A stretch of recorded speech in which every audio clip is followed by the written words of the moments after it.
ETF index mutual funds నేర్చుకుని stock మార్కెట్లో రాణించాలనుకుంటున్నారా? వెంటనే ఈ నెంబర్కి కాల్ చేయండి.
సుమన్ టీవీ ప్రేక్షకులందరికీ వినాయక చవితి శుభాకాంక్షలు.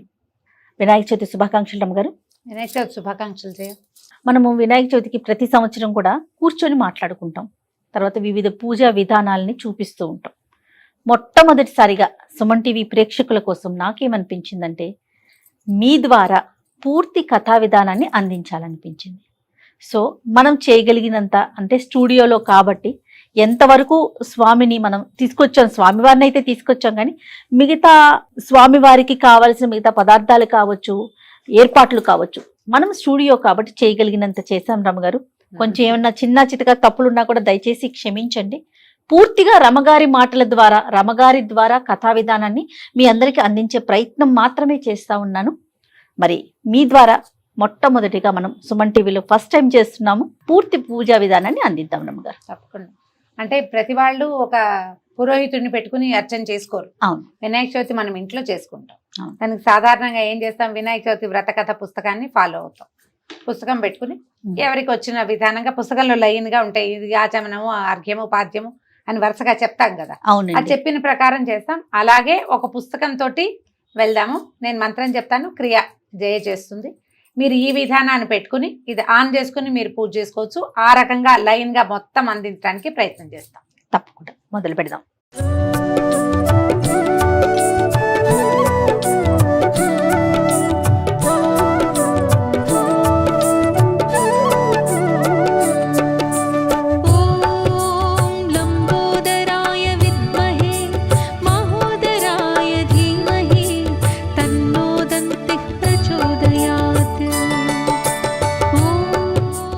గణపతి ఆరాధన అనగానే మొట్టమొదటి మనం వినాయకుడి కోసం మీరు మట్టి గణపతిని తెచ్చుకుంటారా, ఏదైనా విగ్రహం పెట్టుకుంటారా? మేము ఈ అలవాట్ల ప్రకారం ఒక ప్రతిమా విశేషాన్ని మొదట ఒక పీట మీద చక్కగా 4 పక్కల ముగ్గేసి ఏవైనా కొన్ని ఆకులు తమలపాకులు బియ్యం పోసి తమలపాకు పెట్టి దాని మీద వినాయకుడిని మొదట నిలబెట్టండి. అలాగే తర్వాత పసుపుతోటి ఒక చిన్న గణపతి, చిన్నది ఒక బంతిలాగా చేస్తే సరిపోతుంది. గుండ్రంగా ఒక పసుపు గణపతిని చేసి పెట్టుకోండి.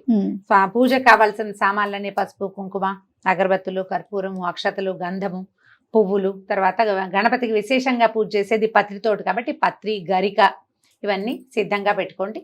తర్వాత ఒక పాలవెల్లిని నిర్మిస్తే బాగుంటుంది. పాలవెల్లికి రకరకాల పువ్వులు, పళ్ళు, కాయలు ఏవైనా వేలాడదీసి ఒక గొడుగు బట్టి మనకి వినాయకుడిని ప్రతిమా విశేషాన్ని మొదట కూర్చోబెట్టుకోవాలి. ఇక్కడ పాలవెల్లి అందరికీ అలవాటు ప్రకారమే పెట్టుకుంటారు అమ్మగారు. అలవాటు ఉన్నవారు పెట్టుకుంటారు, లేనివారు లేరు. లేకపోయినా మీ అలవాటు లేకపోతే పాలవెల్లి లేకపోయినా ఒక వినాయకుడి ప్రతిమ, తర్వాత ఒక పసుపు వినాయకుడిని పెట్టుకోవటము.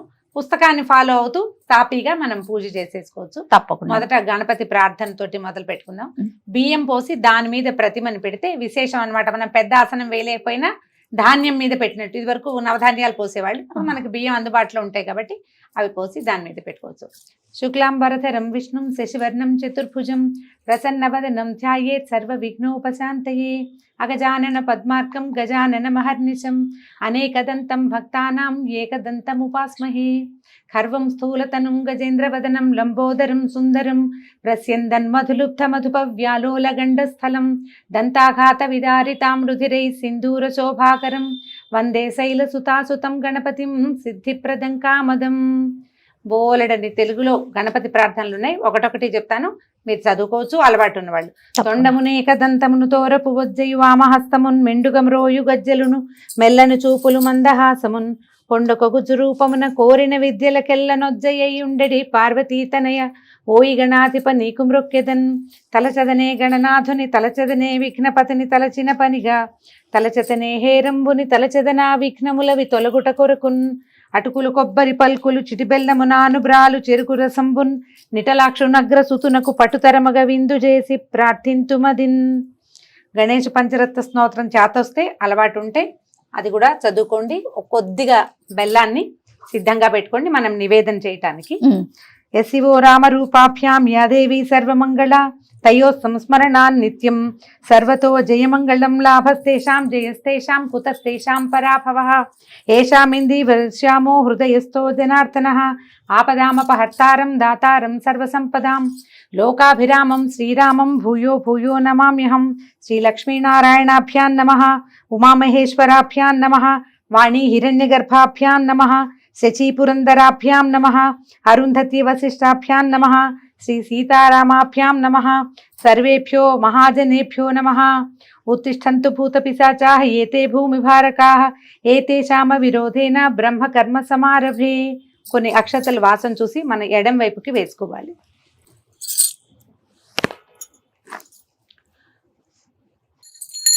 ఆగమార్థంతు దేవానాం గమనార్థంతు రక్షసాం కురు ఘంటారావం యత్ర దేవతాహ్వానలాంఛనం. దేవతల్ని పిలవడం కోసం గంట వాయించాలన్నమాట. ఓమాచమ్య, చిన్న పాత్రలో నీళ్ళు తీసుకోజేయ, 2 పాత్రలతోటి నీళ్లు పెట్టుకోండి. కలశం అని రాస్తారు పుస్తకంలో. మొదటి పాత్రలో ఒక పంచపాత్ర లేదా గ్లాసు దేనితోటైనా నీళ్ళు అట్టు పెట్టుకోవటం. దీంట్లో నుంచి మనం ఏం చేస్తాం, ఇది ఊరికే శాస్త్రానికి చేస్తాము, నీళ్ళు తీసుకోవటము. కేశవాయ స్వాహ చెప్పినప్పుడు 3 స్వాహాలకి 3 సార్లు నీళ్లు లోపలికి తీసుకోవాలి. 4వసారి చేయి కడుక్కుని ఏదైనా బట్టతోటి తుడుచుకోండి.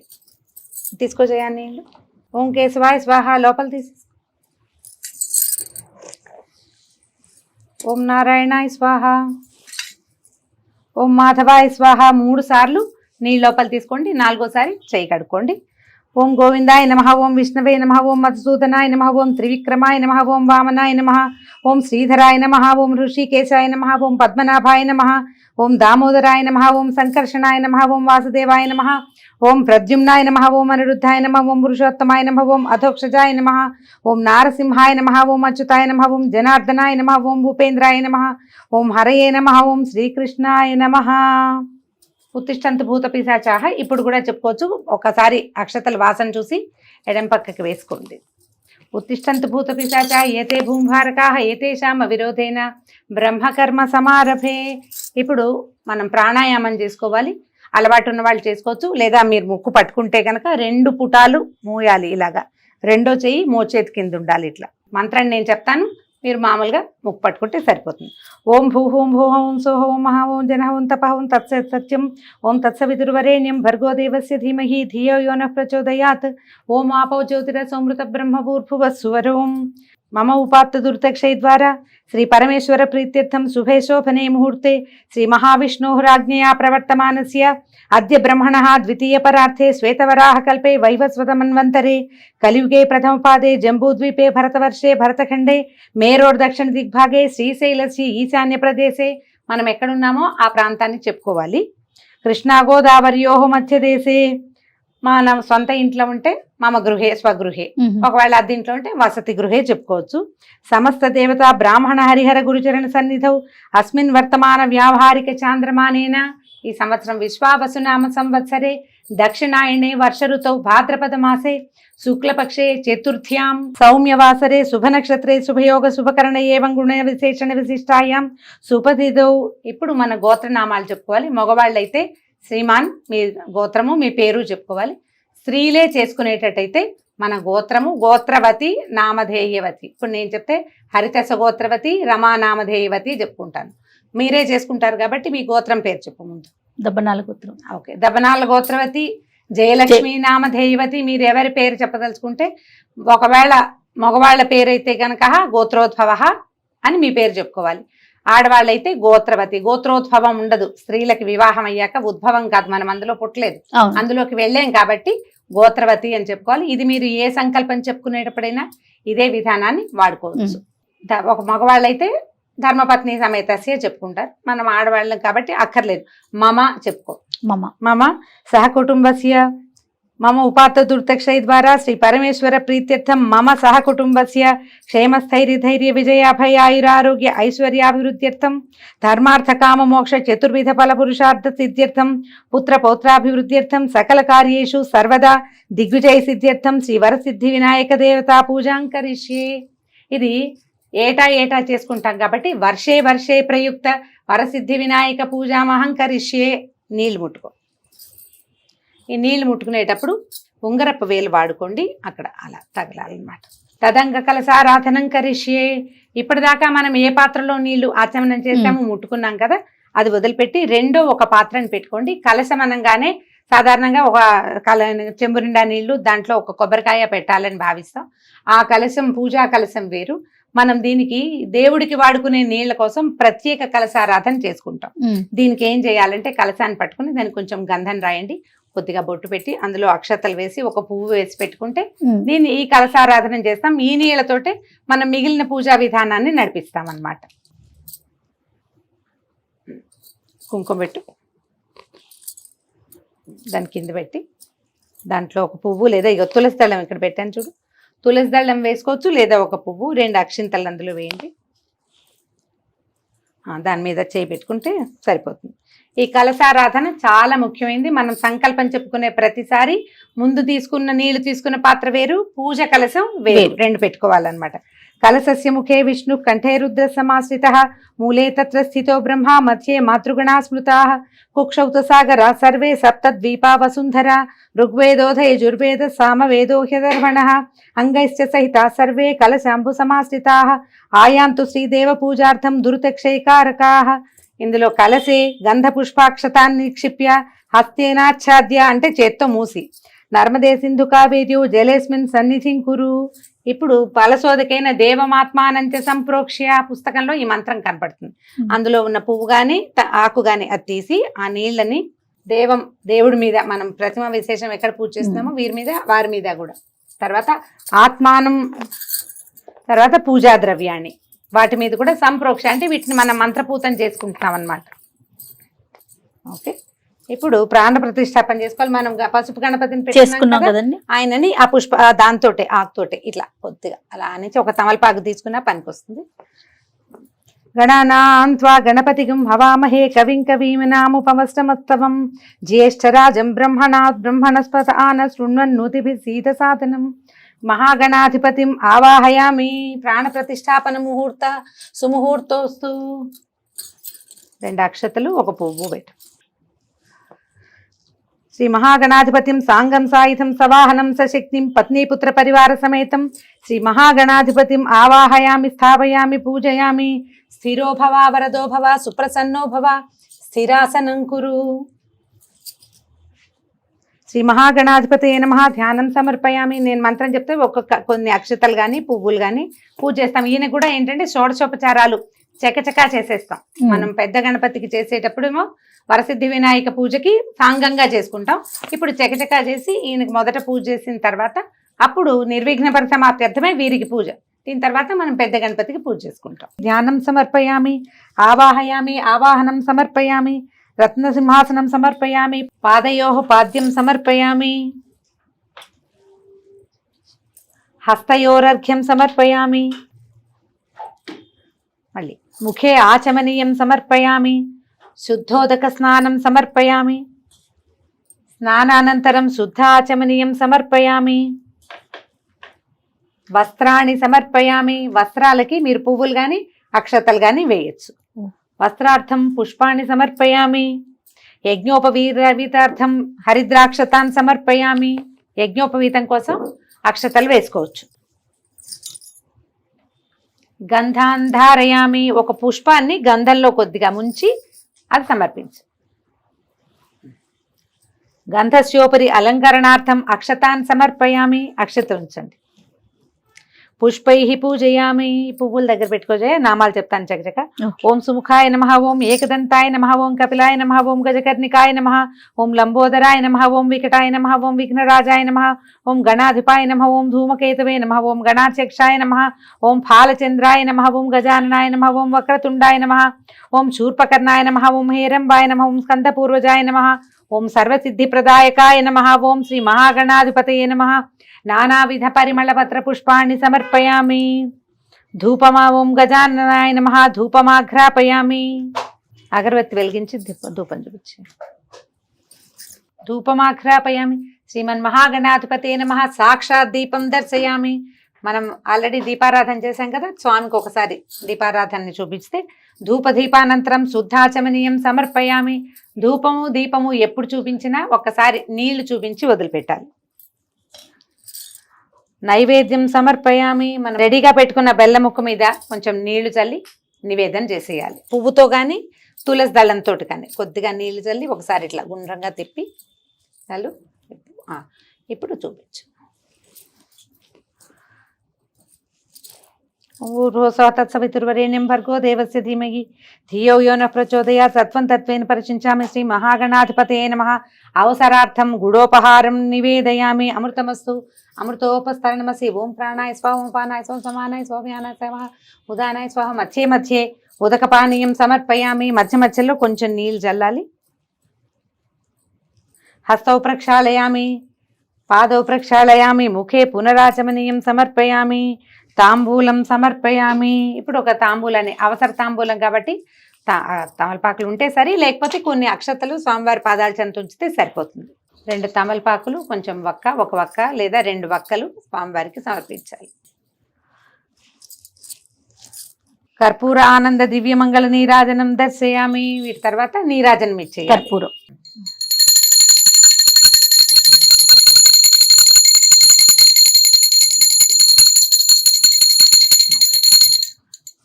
నీరాజనానంతరం శుద్ధాచమనీయం సమర్పయామి. రక్షాం ధారయామి. నమస్కరోమి. హర నమః పార్వతీపతయే. నీరాజనానంతరం శుద్ధాచమనీయం సమర్పయామి. ఎప్పుడు హారతి ఇచ్చినా దాని తర్వాత ఒకసారి నీళ్ళ చుక్కు చూపించాలి. జ్ఞాపకం పెట్టుకోండి. నేను చూపించాను, మళ్ళీ మంత్రం చెప్తున్నాను అనమాట జయ చేయటం కోసం. శ్రీమన్ మహాగణాధిపతయే నమః. సువర్ణ దివ్య మంత్ర పుష్పం సమర్పయామి. 2 అక్షతలు చేతితో తీసుకోజే. ఆత్మ ప్రదక్షిణ నమస్కారాన్ని సమర్పయామి. నన్ను పెట్టుకోండి. ఇప్పుడు కొన్ని అక్షతలు చేతితో తీసుకుని ఉద్ధరణతోటి నీళ్లు చేతిలో పోసుకుని వదిలిపెట్టండి. అనయా ధ్యాన ఆవాహనాది షోడశోపచార పూజయాచ భగవాన్ సర్వాత్మక శ్రీమన్ మహాగణాధిపతి సుప్రీత సుప్రసన్నో వరదో భవతు. ఉత్తరే శుభకర్మణి అవిఘ్నమస్తు. శ్రీ మహాగణాధిపతం ప్రసాదం శిరసా గృహ్ణామి. స్వామివారి దగ్గర నుంచి ఒక పువ్వు కానీ అక్షతలు కానీ తీసి శిరస్సు మీద వేసుకోండి. ఇప్పుడు ఈ హరిద్రా గణపతి పూజ చేసుకున్నాం కదా, పసుపు వినాయకుడికి ఈయనకు ఒక మంత్రం చెప్పి వీరిని పక్కకి తొలగించేస్తాం అనమాట. పట్టుకో. ఓం యజ్ఞేన యజ్ఞమైజంత దేవా స్థాని ధర్మాణి ప్రథమాన్యాసన్ దేహనాకం మహిమానః సజంతే యత్ర పూర్వే సాధ్యాత్ సంతి దేవాః. హరిద్రా గణపతిం యథాస్థానం ప్రవేశయామి శోభనాయ పునరాగమనాయ చ. స్వామివారిని కొంచెం తీసి విడిగా పెట్టుకోవచ్చు. మన పూజా మందిరంలో దిక్కులవి సరిగా ఉంటే ఈశాన్య దిగ్భాగంలోకి వీరిని జరిపేస్తే సరిపోతుంది. దీని తర్వాత నుంచి మనం గణపతి పూజ మనం మామూలుగా పెద్ద గణపతికి పూజ చేసుకుంటాం. మంత్రాలు లైన్ గా చెప్పుకోవటం. ఇందాక షోడశోపచారాలు ఏవి హరిద్రా గణపతి చేసామో అవే మరింత ఎక్కువ శ్లోకాలు మంత్రంతో చెప్పుకుంటాం అన్నమాట. ఇంకా మట్టి గణపతిని పెట్టేసుకొని మొదలు పెట్టొచ్చు. గణపతిని పెట్టుకోవటం. మీరు పంచామృత అభిషేకం చేయదలుచుకుంటే అభిషేకానికి ఒక ప్రత్యేకమైన పాత్ర. మట్టి గణపతి మీద మనం పంచామృతాలు అవి పోయలేం, అందుకని శుద్ధోదక స్నానం మాత్రమే చెప్తాం. పంచామృతాలు కూడా చేయాలి అనుకుంటే ఏదైనా చిన్న ప్రతిమ విశేషాన్ని, చిన్న వినాయకుడి ప్రతిమనో లేదా ఒక నాణ్యాన్నో వినాయకుడిగా భావించి వారికి చేసుకోవచ్చు. మట్టి గణపతికి అయితే మనం పాలు నీళ్లు అన్ని చేయడానికి అవకాశం లేదు కదా. మనం ఇంట్లో చేసుకునేటప్పుడు శుద్ధోదక స్నానంతో సరిపోతుంది. పంచామృతాలతో ఊరికే ఒకసారి ఇట్లా చిలకరించటమే. కలిపి పెట్టుకోండి పంచామృతాలు. ఇంత చెంబు కలపకుండా కొద్దిగా కలుపుకుని ఒకసారి శాస్త్రానికి మాత్రం వేసి మంత్రం చెప్పుకుంటే సరిపోతుంది. మొదట ప్రతిమా శోధనం అంటే మన దగ్గర ఉన్న ప్రతిమని చక్కగా కడగటం, తర్వాత అన్ని ఈ పంచామృతాల్లోనూ ముంచి పెట్టుకోవచ్చు. మన అలవాటుని బట్టి చేయొచ్చు. మామూలుగా ఏటా చేసుకునే పూజకి అలా అక్కర్లా, మట్టి గణపతిని పెట్టుకుని ప్రాణప్రతిష్ఠ చేసుకోవటం, పూజ చేసేసుకోవటం. అలానేనండి. అంటే మనం ఒక ప్రతిమను పెట్టుకుంటాం కదా, వీరికి ప్రాణప్రతిష్ఠ చేసుకోవాలి. పురోహితుడు ఉంటే మంత్రం పెద్దది చెప్పి అవును, ప్రాణప్రతిష్ఠ చేస్తారు. చేస్తారు. మనం ఇంట్లో చేసుకునేటప్పుడు సింపుల్ శ్లోకంతో మనం ప్రాణప్రతిష్ఠ చేస్తాం. స్వామిని అప్పుడే కూర్చోబెట్టండి, ఒకసారి చేత్తో ముట్టుకుని వారిని కూర్చోబెట్టినట్టుగా చేస్తే సరిపోతుంది. శుక్లాంబరధరం విష్ణుం శశివర్ణం చతుర్భుజం ప్రసన్నవదనం ధ్యాయేత్ సర్వ విఘ్నోపశాంతయే. వరసిద్ధ వినాయక స్వామినే నమః. స్వామిన్ సర్వజగన్నాథ యావత్ పూజావసానకం తావత్వం ప్రీతిభావేన బింబేస్మిన్ సన్నిధిం కురు. స్థిరో భవ వరదో భవ సుప్రసన్నో భవ స్థిరాసనం కురు. ధ్యానం భవసంచిత పాపౌఘ విధ్వంసన విచక్షణం విఘ్నాంధకార భాస్వంతం విఘ్నరాజమహం భజే.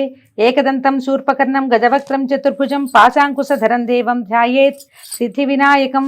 ఉత్తమం గణనాథస్య వ్రతం సంపత్కరం శుభం భక్తాభీష్టప్రదం తస్మాత్ ధ్యాయేత్తం విఘ్ననాయకం. శ్రీ వరసిద్ధి వినాయక స్వామినే నమః. ధ్యాయామి, ధ్యానం సమర్పయామి. అత్రాగచ్చ జగద్వంద్య సురాసురరాజార్చితేశ్వర అనాథనాథ సర్వజ్ఞ గౌరీ గర్భ సముద్భవ శ్రీ వరసిద్ధి వినాయక స్వామినే నమః. ఆవాహనం సమర్పయామి. ఆవాహయామి. పువ్వులు అక్షతలతోటి స్వామివారికి మొట్టమొదటి అర్చన మొదలు పెడతామన్నమాట.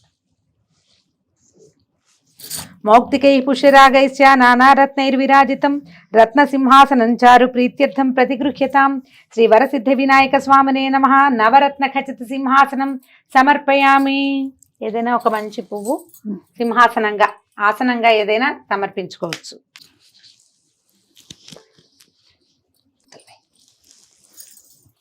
నవరత్న ఖచిత సింహాసనం సమర్పయామి. గజవక్త్ర నమస్తేస్తు సర్వాభీష్టప్రదాయక భక్త్యాపాద్యం మయా దత్తం గృహాణద్విరదాననా శ్రీ వరసిద్ధి వినాయక స్వామినే నమః. పాదయోః పాద్యం సమర్పయామి. చూపించి వదిలిపెట్టాలి. గౌరీపుత్ర నమస్తేస్తు శంకర ప్రియనందన గృహాణార్ఘ్యం మయా దత్తం గంధపుష్పాక్షతైర్యుతం శ్రీ వరసిద్ధి వినాయక స్వామినే నమః. హస్తయోః అర్ఘ్యం సమర్పయామి. మళ్ళీ ఒకసారి నీళ్లు చూపించి వదిలిపెట్టండి. అనాథనాథ సర్వజ్ఞ గీర్వాణ పరిపూజిత గృహాణాచమనం దేవా తుభ్యం దత్తం మయా ప్రభో శ్రీ వరసిద్ధి వినాయక స్వామినే నమః. ముఖే శుద్ధ ఆచమనీయం సమర్పయామి. మళ్ళీ ఇంకొకసారి నీళ్ళు వదిలిపెట్టాలి. దధిక్షీర సమాయుక్తం మధ్యాజ్యేన సమన్వితం మధుపర్కం గృహాణేదం గజవక్త్ర నమోస్తుతే శ్రీ వరసిద్ధి వినాయక స్వామినే నమః. మధుపర్కం సమర్పయామి. తేనె పెరుగు కొద్దిగా కొంచెం కలిపి అది స్వామివారికి సమర్పించాలి. పుష్పం మధుపర్కార్థం పుష్పం సమర్పయామి. మనం అది రెడీగా ఉంచుకుంటే అది ఇవ్వచ్చు, లేదంటే ఒక పువ్వుని సమర్పించి నమస్కారం చేసుకోవచ్చు. స్నానం పంచామృతైర్దేవ గృహాణ గణనాయక పయోదధి ఘృతైర్యుక్తం శర్కరా మధు సంయుతం శ్రీ వరసిద్ధి వినాయక స్వామినే నమః. పంచామృత స్నానం సమర్పయామి. ఒక పువ్వుతోటి నీళ్ళు చిలికి స్వామివారి మీద. పంచామృతాలు సిద్ధంగా ఉంటే పంచామృతాల్లో కొద్దిగా అట్లా పుష్పం ఉంచి తులసి దళం ఉంచితే చాలా విశేషం. తులసి దళం ఉంచి చిలకరించటమే. మట్టి ప్రతిమ కాబట్టి మన దగ్గర ఉన్నది. గంగాది సర్వతీర్థేభ్యః అమృతైర్యమలైర్జలైః స్నానం కురుష్వ భగవాన్ ఉమాపుత్ర నమోస్తుతే శ్రీ వరసిద్ధి వినాయక స్వామినే నమః. శుద్ధోదక స్నానం సమర్పయామి. ఇప్పుడు మంచినీళ్లతోటి ఇంకొకసారి స్నాన సమర్పణ చేస్తాం అన్నమాట. స్వామివారి మీద చిలకరించి స్నానానంతరం శుద్ధాచమనీయం సమర్పయామి. స్నానం అయిన తర్వాత మళ్ళీ ఒకసారి నీళ్ళు ఇవ్వాలన్నమాట. రక్తవస్త్రద్వయం చారు దేవయోగ్యం చ మంగళం శుభప్రదం గృహాణత్వం లంబోదర హరాత్మజా శ్రీ వరసిద్ధి వినాయక స్వామినే నమః. వస్త్రయుగ్మం సమర్పయామి. వస్త్రయుగ్మార్థం పుష్పాన్ని సమర్పయామి. వస్త్రయుగ్మం అంటే బట్టల జత. పంచావుత్రయము మనం అట్టి పెట్టుకుంటే స్వామివారికి సమర్పించవచ్చు. లేకపోతే 2 పువ్వులు, ఒకటి ఇవ్వకూడదు, 2 ఇవ్వాలి.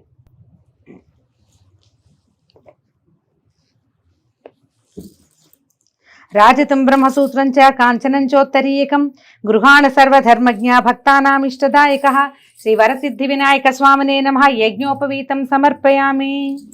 ఎక్కడో యజ్ఞోపవీతం పెట్టాం కదా.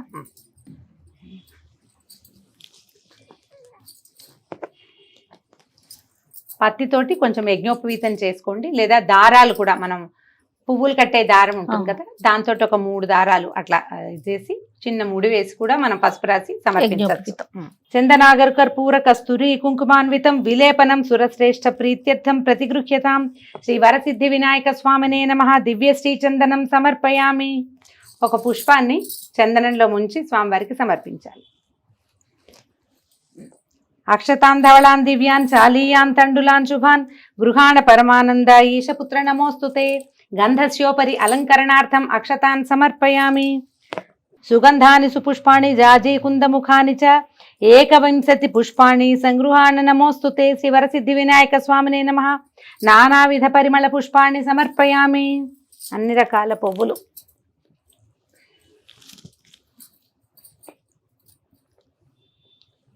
పువ్వులు కానీ అక్షతలతో కానీ అర్చన చేసుకోవచ్చు. ఏది వెసులుబాటుగా ఉంటే దాంతో.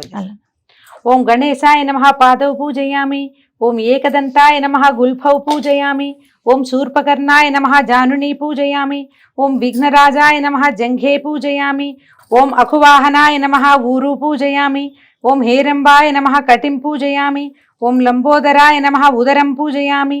ఓం గణేశాయ నమః నాభిం పూజయామి. ఓం గణనాథాయ నమః హృదయం పూజయామి. ఓం స్థూలకంఠాయ నమః కంఠం పూజయామి. ఓం స్కందాగ్రజాయ నమః స్కంధౌ పూజయామి. ఓం పాశహస్తాయ నమః హస్తౌ పూజయామి. ఓం గజవక్త్రాయ నమః వక్త్రం పూజయామి. ఓం విఘ్నహంత్రే నమః నేత్రౌ పూజయామి. ఓం శూర్పకర్ణాయ నమః కర్ణౌ పూజయామి. ఓం ఫాలచంద్రాయ నమః లలాటం పూజయామి. ఓం సర్వేశ్వరాయ నమః శిరః పూజయామి. ఓం విఘ్నరాజాయ నమః సర్వాణ్యంగాని పూజయామి. ఇప్పుడు ఏకవింశతి పత్ర పూజ. మన పత్రాలకి నామధేయాలు చెప్పుకుందాము. ఒకవేళ అన్ని పత్రాలు మీ దగ్గర లెక్కగా ఉంటే పత్రాలు సమర్పించవచ్చు. అథ ఏకవింశతి పత్ర పూజ. ఓం సుముఖాయ నమః మాచీపత్రం సమర్పయామి. ఓం సుముఖాయ నమః మాచీపత్రం సమర్పయామి. ఓం గణాధిపాయ నమః బృహతీపత్రం సమర్పయామి. ఓం ఉమాపుత్రాయ నమః బిల్వపత్రం సమర్పయామి. ఓం గజాననాయ నమః దూర్వాయుగ్మం సమర్పయామి. ఓం హరసూనవే నమః దతూరపత్రం సమర్పయామి. ఓం లంబోదరాయ నమః బదరీపత్రం సమర్పయామి. ఓం గుహాగ్రజాయ నమః అపామార్గపత్రం సమర్పయామి. ఓం గజకర్ణాయ నమః తులసీపత్రం సమర్పయామి. ఓం ఏకదంతాయ నమః చూతపత్రం సమర్పయామి.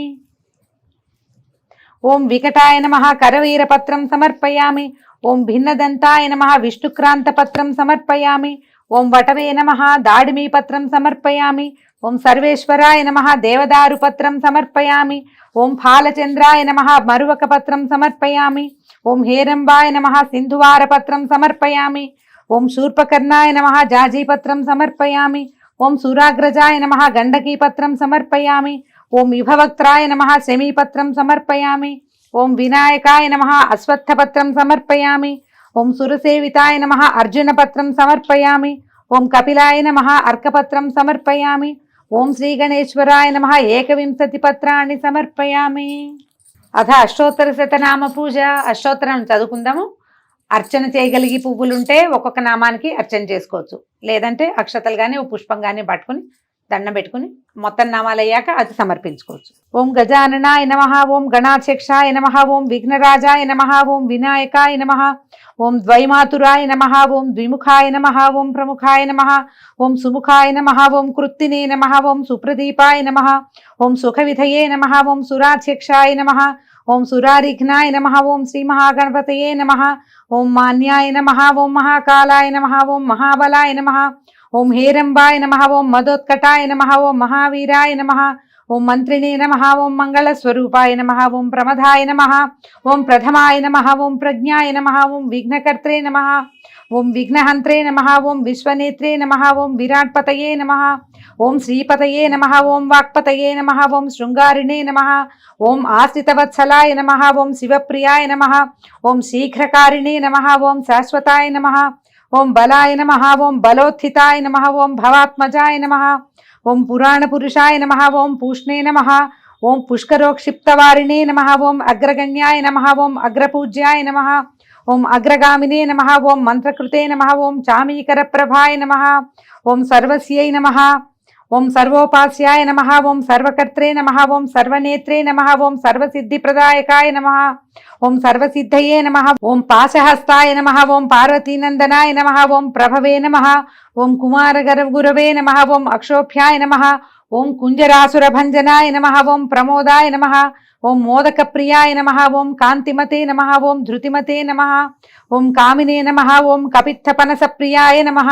ఓం బ్రహ్మచారిణే నమః ఓం బ్రహ్మరూపిణే నమః ఓం బ్రహ్మ విద్యాదిధాన భువే నమః ఓం జిష్ణవే నమః ఓం విష్ణుప్రియాయ నమః ఓం భక్త జీవితాయ నమః ఓం జితమన్మథాయ నమః ఓం ఐశ్వర్యకారణాయ నమః ఓం జాయసే నమః ఓం యక్షకిన్నర సేవితాయ నమః ఓం గంగాసుతాయ నమః ఓం గణాధీశాయ నమః ఓం గంభీరనినదాయ నమః ఓం వటవే నమః ఓం అభీష్టవరదాయ నమః ఓం జ్యోతిషే నమః ఓం భక్తనిధయే నమః ఓం భావగమ్యాయ నమః ఓం మంగళప్రదాయ నమః ఓం అవ్యక్తాయ నమః ఓం అప్రాకృత పరాక్రమాయ నమః ఓం సత్యధర్మిణే నమః ఓం సఖ్యై నమః ఓం దివ్యాంగాయ నమః ఓం సరసాంబునిధయే నమః ఓం మహేశాయ నమః ఓం దివ్యాంగాయ నమః ఓం మణికింకిణీ మేఖలాయ నమః ఓం సమస్త దేవతామూర్తయే నమః ఓం సహిష్ణవే నమః ఓం సతతోత్థితాయ నమః ఓం విఘాతకారిణే నమః ఓం విశ్వదృశే నమః ఓం విశ్వరక్షాకృతే నమః ఓం కళ్యాణగురవే నమః ఓం ఉన్మత్తవేషాయ నమః ఓం వరజితే నమః ఓం సమస్త జగదాధారాయ నమః ఓం సర్వైశ్వర్యప్రదాయ నమః ఓం అక్రాంత చితచిత్ ప్రభవే నమః ఓం శ్రీ విఘ్నేశ్వరాయ నమః ఓం శ్రీ వరసిద్ధి వినాయక స్వామినే నమః ఇది అష్టోత్తర శతనామ పూజాం సమర్పయామి. ఈ చేతిలో పట్టుకున్న పువ్వులో అక్షతలో స్వామివారికి సమర్పించేయండి. అధ దూర్వాయుగ్మ పూజ. ఇప్పుడు మన దగ్గర గరిక ఉంటే ఒక్కొక్క నామానికి రెండు గరిక పూసల చొప్పున స్వామివారికి సమర్పించాలి. దూర్వాయుగ్మ పూజ వినాయకుడికి చాలా విశేషమైందని చెప్తారు. సాధ్యమైనంత ఇది ప్రయత్నం చేసుకోండి. దీనికోసం ఆయనకి చాలా ఇష్టమైంది కదా రమ్మగారు. దూర్వాయుగ్మ పూజ మంచిది. అథ దూర్వాయుగ్మ పూజ. ఓం గణాధిపాయ నమః దూర్వాయుగ్మం సమర్పయామి.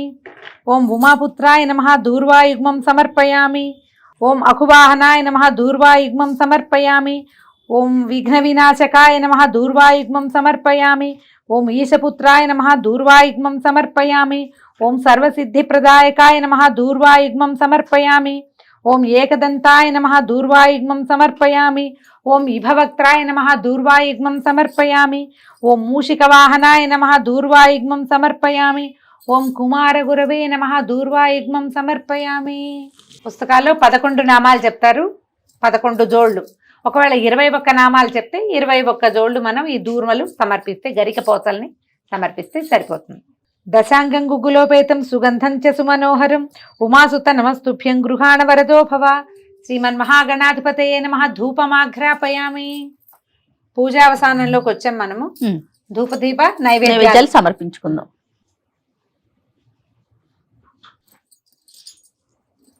సాధ్యం త్రివర్తి సంయుక్తం వన్హినాం వియోజితం మయా గృహాణ మంగళం దీపం. ఈశపుత్ర నమోస్తుతే శ్రీమన్మహాగణాధిపతయే నమః. సాక్షాత్ దీపం దర్శయామి. ధూపదీపానంతరం శుద్ధ ఆచమనీయం సమర్పయామి. కొద్దిగా నీళ్ళు వదిలిపెట్టండి. సుగంధాన్ సుకృతాన్ సేవ మోదకాన్ కృతపాచితాన్ నైవేద్యం గృహ్యతాన్ దేవ చణముద్గై ప్రకల్పితాం భక్ష్యం భోజ్యం చ లేఖ్యం చ చోష్యం పానీయమేవ చ ఇదం గృహాణ నైవేద్యం మయా దత్తం వినాయక. శ్రీమన్మహాగణాధిపతయే నమః. నైవేద్యం సమర్పయామి. మనం ఏమేమి నైవేద్యాలు చేసుకున్నామో అవన్నీ కూడా గణపతి ముందు అంటే ఉంచి, తర్వాత ఒక కొబ్బరికాయ కొట్టి కొబ్బరి చిప్పలు, తర్వాత పసుపు పువ్వులు, అవి ఏమైనా పళ్ళు గిళ్ళు ఉంటే పువ్వులు పసుపు కుంకాలు పక్కకి జరిపేసేయండి. పళ్ళు అవన్నీ పెట్టండి. దీనికి పాత్ర పెట్టేటప్పుడు ఏంటంటే స్థలశుద్ధి చేసి, ఒకసారి స్టూడియో కాబట్టి మేము చేయట్లేదు, మొదట ఏం చేయాలంటే నీళ్ళు జల్లి ఒకసారి తుడిచి అక్కడ బియ్యపిండితోటి చిన్న ముగ్గు లాంటిది వేసి దాని మీద మనం వండిన పదార్థాలని, ప్రసాదాలు, నైవేద్యాలు ఏవేవైతే మనం నివేదన చేయదలుచుకున్నామో వండిన పదార్థాలు దాని మీద పెట్టడం. పళ్ళు అవన్నీ కొబ్బరి చిప్పలు చుట్టూతా చక్కగా సాంగంగా పెట్టి ఇప్పుడు మంత్రం చెప్పుకోవాలి. నీళ్ళు జల్లాలి మొదట. ఓం భూర్భువస్సువ తత్సంతత్తుని పరిశించామి అమృతమస్తు అమృతోపస్తాయ నమసి. ఒకసారి తిప్పి ఇప్పుడు చూపించు. ఓం ప్రాణాయ స్వాహ. ఓం అపానాయ స్వాహ. ఓం వ్యానాయ స్వాహ. ఓం ఉదానాయ స్వాహ. ఓం సమానాయ స్వాహ. మధ్యే మధ్యే ఉదక పానీయం సమర్పయామి. మధ్యలో ఒకసారి నీళ్ళు చూపించాం. ఒకసారి నీళ్ళు చూపించి మళ్ళీ ఇంకొకసారి నీళ్ళు. అమృతాపిధానమసి ఉత్తరాపోసనం సమర్పయామి. మళ్ళీ హస్తౌ ప్రక్షాళయామి. పాదౌ ప్రక్షాళయామి. శుద్ధాచమనీయం సమర్పయామి. తాంబూలం తీసుకో.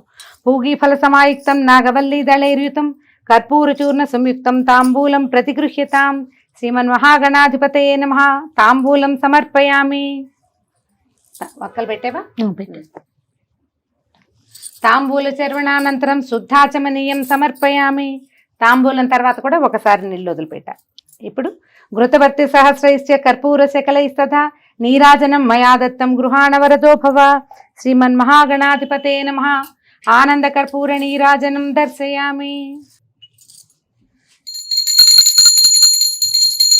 ఏకాంతాయ కళ్యాణి దేర్ధినాం శ్రీ వెంకట నివాసాయ శ్రీనివాసాయ మంగళం. మంగళం కోసలేంద్రాయ మహనీయ గుణాత్మనే చక్రవర్తి తనూజాయ సార్వభౌమాయ మంగళం. వేద వేదాంత వేద్యాయ మేఘశ్యామలమూర్తయే పుంసాం మోహన రూపాయ పుణ్యశ్లోకాయ మంగళం. ఉమాకాంతాయ కాంతాయ కామితార్థప్రదాయినే శ్రీశైలగిరివాసాయ మలినాథాయ మంగళం. మంగళాశాసన పరైర్మదాచార్య పురోగమై సర్వైశ్చ పూర్వైరాచార్యై తత్కృతాయాస్తు మంగళం. శ్రీమన్మహాగణాధిపతయే నమః. ఆనంద కర్పూర నీరాజనం దర్శయామి. శుద్ధాచమనీయం సమర్పయామి. రక్షాం ధారయామి. చుట్టూతా ఒకసారి నీళ్ళు తిప్పి వదిలిపెట్టండి. హర నమః పార్వతీపతయే హర హర మహాదేవ హర. సదానందం చ విఘ్నేశ పుష్కలాని ధనాని చ భూమౌ స్థితాని భగవన్ స్వీకురుష్వ వినాయక శ్రీ వరసిద్ధి వినాయక స్వామినే నమః. సువర్ణ దివ్య మంత్ర పుష్పం సమర్పయామి. అక్షతలు తీసుకో. నాకు కూడా ఇది ఆత్మ ప్రదక్షిణ నమస్కారాలు చేయాలండి. ఇంట్లో ఉన్న వాళ్ళు నిలబడి మీ చుట్టూతా 3 ప్రదక్షిణాలు చేసుకుని అక్షతల్ని స్వామివారికి సమర్పించవచ్చు. యాని కానిచ పాపాని జన్మాంతర కృతాని చ తాని తాని ప్రణశ్యంతి ప్రదక్షిణ పదే పదే. పాపోహ పాపకర్మాహం పాపాత్మా పాప సంభవ. త్రాహి మాం కృపయా దేవ శరణాగత వత్సల. అన్యథా శరణం నాస్తి త్వమేవ శరణం మమ.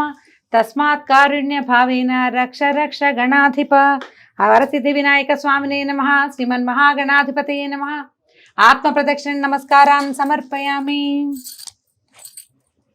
ఉరసా శిరసా దృష్ట్యా మనసా వచసా తథా పదాభ్యాం కరాభ్యాం కర్ణాభ్యాం ప్రణామోష్టాంగ ఉచ్యతే.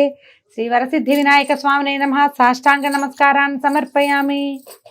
పిల్లలు పెద్దవాళ్ళు అందరూ కూడా నేల మీద పడుకుని సాష్టాంగ నమస్కారం చేయండి.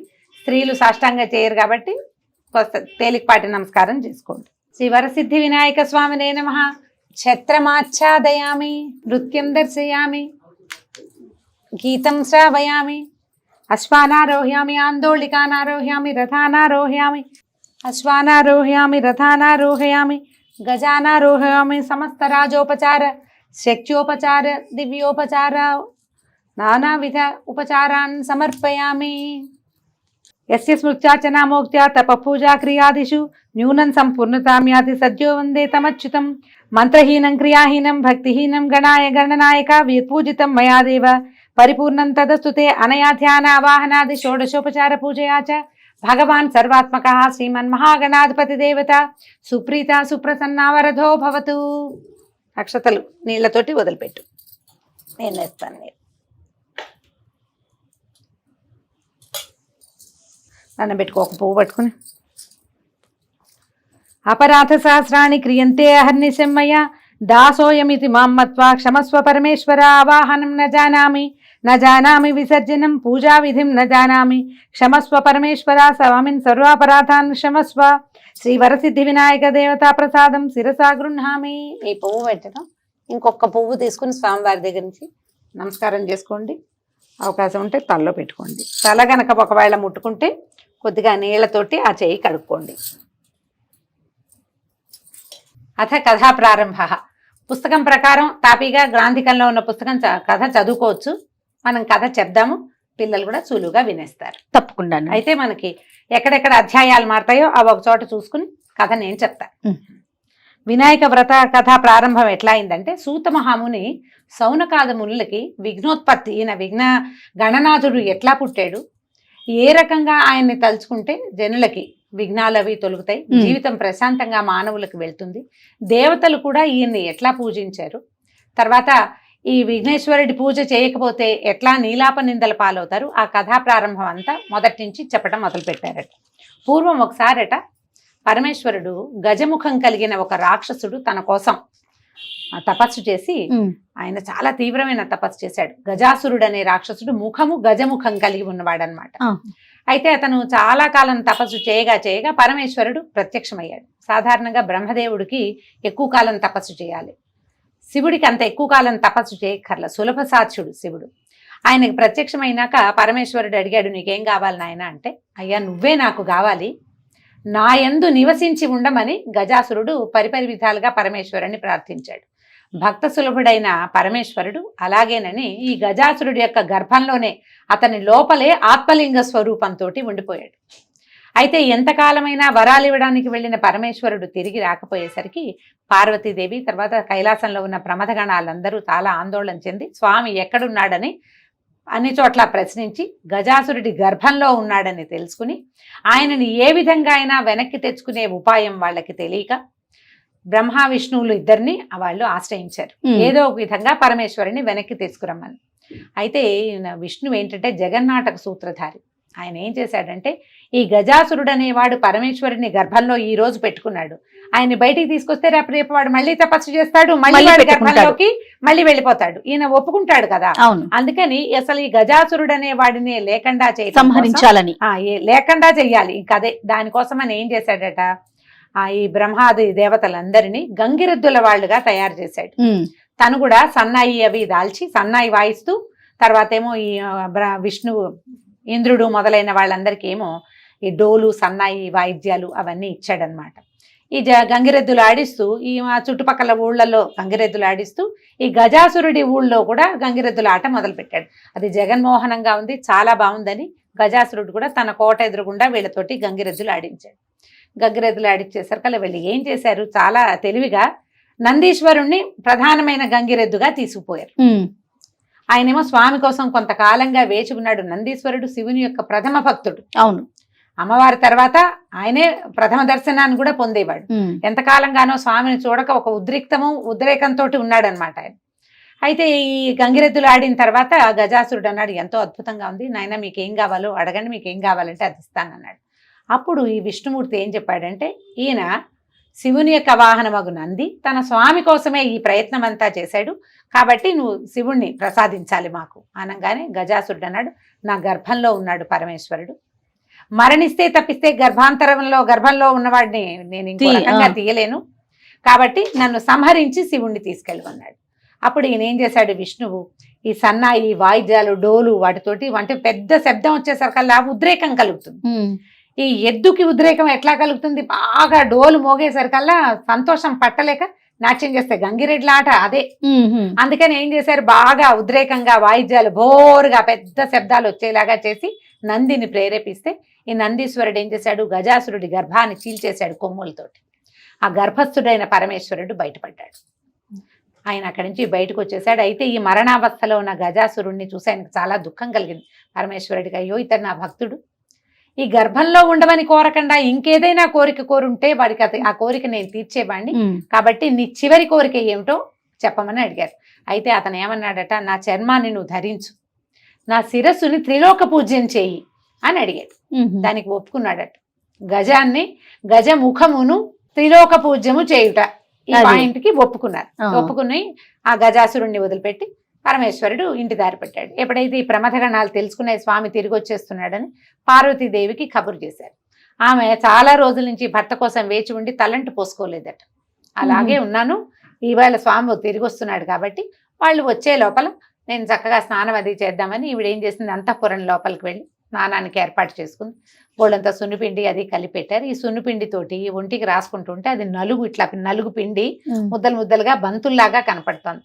ఆమె ఆ బంతుల్ని చూసి సరదా పడి ఏం చేసిందట, ఆ బంతులు 5-6 కలిపి ఒక బాలక రూపంలో చేసింది, బొమ్మలాగా చేసిన తర్వాత ఆమె ఆ ప్రతిమను చూసి సంతోషం పట్టలేక ఈ ప్రతిమకి ప్రాణం పోసి ఒక బాలక రూపాన్ని ఇచ్చి వాకిట్లో నుంచోబెట్టింది. ఎవరు రాకుండా చూసుకోని ఆయన కాపలా కింద వాకిట్లో నిలబడి ఉన్నటువంటి ఈ బాలకుడు కాపలా కాస్తున్నాడు. ఇంతలో ఏమైంది, ఈవిడ లోపల స్నానం చేస్తుంది, లోపల అమ్మవారి వ్యవహారాల్లో ఆమె ఉంది. పరమేశ్వరుడు ప్రమథగణాలన్నిటితోటి లోపలికి వచ్చి అంతఃపురంలోకి ఒక్కడే వచ్చాడు. ఆయన ఒక్కడే వచ్చేసరికి వాకిట్లో నిలబడి ఉన్న బాలుడు ఆయన్ని లోపలికి వెళ్ళనివ్వల. పరమేశ్వరుడు కొంచెం ఉగ్రత చెంది, చాలా కాలం అయిపోయింది అమ్మవారిని చూసి, పార్వతీదేవిని చూసి చాలా రోజులైంది, ఆయన ఎప్పటి నుంచో గజాసుర గర్భంలో ఉన్నాడు కదా, ఈ వాకిట్లో ఉన్న బాలుడిని త్రిశూలంతో అతని మెడని ఛేదించేసి ఆయన లోపలికి వెళ్ళిపోయాడు. లోపల పార్వతీదేవి అలంకారం అది చేసుకుంటుంది. భార్యాభర్తలు ఇద్దరు చాలా కాలం తర్వాత కలుసుకోవడంతో కుశల ప్రశ్నలు, రకరకాల ప్రశ్నలు, కబుర్లలో చాలా సేపటికి ఈ వాకిట్లో ఉన్న బాలుడి ప్రస్తావన వచ్చింది. ఈ పిల్లవాడి శిరస్సు దునివి లోపలికి వచ్చానని పరమేశ్వరుడు చెప్పగానే పార్వతీదేవి చాలా దుఃఖించిందట. లేక లేక ఒక ప్రతిమను చేసి ఆ ప్రతిమకు ప్రాణం పోసి సంతానంగా భావించాను, నువ్వు అతడిని ఈ రకంగా చేసావు, నా బాలుణ్ణి నాకు తెచ్చివ్వమని. అప్పుడు ఈయన బయటికి వెళ్ళి చూసేసరికల్లా కళేబరం ఉంది, మొండెం ఉంది, తల శిరస్సు లేదు. ఈ శివుని యొక్క త్రిశూలం తగిలేసరికల్లా తల కాస్త పోయింది. దాంతో ఆయన ఏం చేశాడట, ఉత్తర దిగ్భాగం వైపు ఏ ప్రాణి అయితే తల పెట్టుకుని ఉంటుందో అతనిని తీసుకురమ్మన్నారు. కానీ ఆయనకు అప్పుడు జ్ఞాపకం వచ్చింది, గజాసురుడికి అతని తలని త్రిలోక పూజ్యం చేస్తానని అన్నాను కాబట్టి ఒక గజం యొక్క శిరస్సుని తీసుకురండి అని చెప్తే ఒక గజం యొక్క శిరస్సును తీసుకొచ్చారు. ఏనుగు తలని తీసుకొచ్చి ఈ బాలుడికి అతికించి ప్రాణప్రతిష్ఠ చేశారు. మళ్ళీ ఆ బాలుడు పునర్జన్మని పొందాడు. ఈ ఏనుగు ముఖం పెట్టడం వల్ల ఆయన్ని గజాననుడు అన్నారు. గజము యొక్క ఆననము, ముఖము కలిగిన వాడు. ఈ పిల్లవాడిని ప్రేమాతిశయంతో పెంచుకున్నారు. తర్వాత వీళ్ళకి కుమారోత్పత్తి కూడా, స్కంద జననం కూడా జరిగింది. ఈ ఇద్దరు కుమారులతోటి చాలా సంతోషంగా ఉండేవాళ్ళు. అయితే ఈ దేవతలు అందరూ ఏం అడిగారంటే, అయ్యా మాకు ఇద్దరు కావాలి. ఒకళ్ళేమో సేనానాయకుడుగా స్కందుడు జన్మించాడు. అయితే ఈ గణాధిపత్యం, ఈ మొత్తం ఈ సమూహానంతటికి ఒక అధిపతి కావాలి. అతడు విఘ్నాలకి కూడా అధిపతిగా ఉండాలి. ప్రపంచంలో ఏ వ్యక్తి అయినా ఏ పనైనా మొదలు పెట్టేటప్పుడు ఒక శంక కలుగుతుంది, అవుతుందా అవదా, జరగదేమోనన్న భయం ఉంటుంది. ఈ పని చేస్తే ఇది జరగదేమోనన్న భయం ఉండదు అనే ఒక భావం, ఒక ధైర్యం కావాలంటే ఆ విఘ్నానికి ఒకడు అధిపతిగా ఉండాలి, అధిదైవతంగా ఒకళ్ళు ఉండాలి. దానికి ఈ గణాధిపత్యాన్ని ఎవరో ఒకళ్ళకి ఇవ్వమని, మాకు ఒక గణాధిపతిని ఇవ్వమని దేవతలందరూ వచ్చి పరమేశ్వరుని ప్రార్థించారు. అయితే ఇప్పుడు పరమేశ్వరుని యొక్క కుమారులైన వాళ్ళిద్దరూ కనపడుతున్నారు. వీళ్ళిద్దరిలో ఒకళ్ళని గణనాయకుడిని చెయ్యొచ్చు. అప్పుడు ఎట్లా, ఇద్దరు కుమారుల్లో ఎవరు పెద్దవాడు చిన్నవాడు, ఒక్కొక్కళ్ళకి ఒక్కొక్క రకమైన ప్రజ్ఞ ఉంది. గణపతికి ఎప్పుడైతే మనం ప్రాణప్రతిష్ఠ చేశారో తర్వాత ఆయనకి ఉపనయనం చేశారు, సకల విద్యలు అభ్యసించాడు ఆయన. తర్వాత ఏమో శాస్త్రాలన్నీ నేర్చుకున్నాడు, ఎంతో కాలం తపస్సు చేశాడు, స్వంతంగా చాలా బలాన్ని సంపాదించుకున్నాడు. స్కందుడేమో పుట్టుకతోటే ఆయన రకరకాల చోట్ల నుంచి చ్యుతిని పొంది అంటే బలవత్తరమైన జీవితాన్ని పొంది ఉన్నవాడు. ఆయన సేనాధ్యక్షుడుగా ఉన్నాడు, మహాబలవంతుడు, యోగశక్తి కలిగిన వాడు. మరి ఇప్పుడు వీళ్ళిద్దరిలో ఎవరు శక్తిమంతుడు అనేది తేల్చాలని భావించారు. అప్పుడు వీళ్ళందరూ ఏమన్నారు, ఏదైనా ఒక పరీక్ష పెట్టండి, పరీక్షలో గెలిచిన వాళ్ళకి గణాధిపత్యం ఇచ్చేయచ్చు. ఈ పరీక్ష పెట్టాలంటే ఇద్దరికి సమానమైన బలాలు ఉండాలి కదా, ఇద్దరు ఒకలా ఉంటే వాళ్ళకి పరీక్ష. వీళ్ళిద్దరూ చెరొక రకంగానూ ఉన్నారు. వినాయకుడు తిరగడానికి అనింద్యుడు అనే ఒక ఎలుకని ఏర్పాటు చేశారు. ఆయన వాహనమే మూషిక వాహనం. అవును, మూషికాసురుని సంహరించాడు కాబట్టి వచ్చాడని ఒక కథనం చెప్పుకుంటారు. వీరే ఒక అనింద్యుడని ఒక ఎలుకని ఆయనకి ఇచ్చారు. ఈ ఎలుక మీద తిరిగేవాడు స్థూలకాయుడైన వాడు ఒకడైతే, రెండో వాడు నెమలి మీద తిరిగేవాడు, తర్వాత సేనాధ్యక్షుడుగా ఉండి యుద్ధ విద్యలు క్షుణ్ణంగా అభ్యసించిన వాడు రెండో ఆయన. ఆయనకి యుద్ధం చేయగలిగే శక్తి ఉంది. వీళ్ళిద్దరికీ ఒకే ఇది ఎట్లా అని ఆలోచించిన పరమేశ్వరుడు ఏమన్నాడంటే, ఈ మొత్తం ప్రపంచమంతా 3,33 కోట్ల దివ్య తీర్థాలు ఉన్నాయి. ఎవరైతే ముందుగా ఈ తీర్థాలన్నిట్లలో స్నానం చేసి ఇక్కడికి కైలాసానికి చేరుకుంటారో వాళ్ళకి ఈ గణాధిపత్యం ఇస్తానన్నాడు. స్కందుడు సరేనని నెమలి వాహనం ఎక్కి తుర్రుమని వెళ్ళిపోయాడు. గజాననుడు నుంచున్నాడు. ఆయనకి ఏం చేయాలో తెలియలా. తండ్రికి నమస్కరించాడు. మేమిద్దరం ఒక శక్తి కలిగిన వాళ్ళం కాదు, అతను బలాఢ్యుడు, చులకనైన శరీరం కలిగిన వాడు, వాహనం కూడా గొప్పది, ఎగరగలదు, పరిగెత్తగలదు. నాకు వాహనము లేదు, శక్తి లేదు, నన్ను ఏం చేయమంటావో అని అడిగితే అప్పుడట విష్ణుమూర్తి కూడా ఉన్నాడు సన్నిధిలో. ఈయన ఏం చెప్పాడంటే, భగవంతుడు పరమేశ్వరుడు, ప్రపంచంలో ఉన్న నీరు మొత్తానికి నారాయణుడే అధీనం, ఆయన అధీనంలోనే ఉంటాయి. నారములన్నిటికీ శక్తి కలిగిన వాడు, అంటే అన్ని ఎవరి అధీనంలో ఉంటాయంటే నారాయణుడిని అధీనంలో ఉంటాయి నాయన. కాబట్టి నారాయణ మంత్రాన్ని జపిస్తూ, ప్రపంచం అంటే తల్లి తండ్రి, నీళ్ళన్నీ అధీనంలో ఉండేవాడు నారాయణుడు. నారాయణ మంత్రం చదివితే నీటిని ముట్టుకున్నట్టే, నీళ్లలో స్నానం చేసినట్టే. మరి ఇప్పుడు ప్రపంచంలో ఉన్న నదులన్నీ అన్నారు కదా, తల్లిదండ్రుల్ని మించిన ప్రపంచమే లేదు.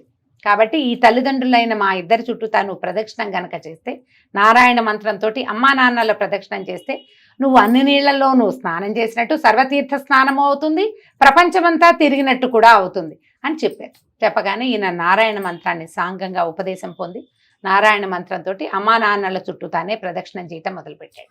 ఈయన ప్రదక్షిణం చేస్తుంటే స్కందుడు ఏ ఏ తీర్థాల్లోకి వెళ్ళాడో అక్కడి నుంచి తన అన్నయ్య స్నానం చేస్తూ వెనక్కి వస్తున్నట్టుగా కనపడుతున్నాడట ఆయనకి. ఆశ్చర్యపోయాడు స్కందుడు, ఎట్లా అన్నయ్య నాకంటే ముందు వెళ్ళిపోయాడు, ఆయన వాహనం పరిగెత్తలేదు, మందేమో ఎగురుతుంది పరిగెత్తుంది, ఇంత శక్తి కలిగింది. అయినా కూడా ప్రతి తీర్థంలోనూ తనకంటే ముందే అన్న స్నానం చేసి సోదరుడు తిరిగి వస్తున్నట్టుగా కనపడింది. ఆయన తిరిగి వచ్చే లోపల ఆయన 3 ప్రదక్షిణాలు చేసేసి నిలబడినాడు. స్కందుడు తిరిగి వచ్చి సన్నిధిలో నిలబడి, అమ్మా నాన్నల సన్నిధిలో నిలబడిన ఈ గణాధిపతిని మన వినాయకుడిని చూసి ఆయన ఆశ్చర్యపోయి, తండ్రి అన్నగారి మహిమ తెలియక, ఆయన గొప్పతనం తెలియక నేను తొందరపడి గణాధిపత్యాన్ని నాకు కూడా కావాలన్నాను, కానీ నాకు వద్దు, ఈ గణాధిపత్యాన్ని అన్నయ్యకే ఇచ్చేసేయమని ఆయన నమస్కారం చేసి తన ఓటమిని ఒప్పుకుని, అన్నల ఎదుట ఓటమిని ఒప్పుకోవాలి పెద్దవాళ్ల ముందు, ఆ మాట చూపిస్తారు మనకి ఈ కథలో. అప్పుడు గణాధిపతిగా ఈయన్నే వినాయకుడినే నియమించారు. అప్పుడు ఏమైందట, సర్వలోక వాసులు ఈయన్ని పూజించారు విశేషంగా గణపతిని. అప్పటిదాకా వినాయకుడు గజాననుడిగా ఉన్నవాడు వినాయకుడు అయ్యాడు, తర్వాత విఘ్నాధిపతి అయ్యాడు, ఈ గణాధిపతి కూడా అయ్యాడు.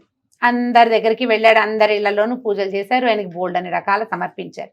ఈయనకి మొదటి నుంచి ఆహార ప్రియుడుగా కనబడతాడు. గజముఖం అవటం వల్ల గజమే ఆహార ప్రియత్వము, అంటే ఎక్కువ ఆహారాన్ని తీసుకునే పద్ధతి కలిగింది కాబట్టి బొజ్జగన్నపై అంట ఆహారం తీవ్రంగా ఎక్కువ తీసుకునేవాడు. ఇన్ని రకాల పదార్థాలు అన్ని చోట్ల దేవతలు అందరి ఇళ్లకి వెళ్ళాడు, ఎవరేం పెడితే అవి ఆరగించాడు, కడుపు నిండా తిన్నాడు. తిన్నాక చీకటి పడ్డాక ఇంటికి వచ్చాడట. ఈ కైలాసానికి తిరిగి వస్తున్నాడు. ఈ వస్తుంటే ఏం చేశాడు, కొన్ని లడ్డూలు పట్టుకున్నాడు, కొన్ని ఎలుకకి ఇచ్చాడు, కొన్ని ఆల్రెడీ భుజించాడు. బాగా నిండుగా ఉండేసరికి ఆయాస పడుతున్నాడు.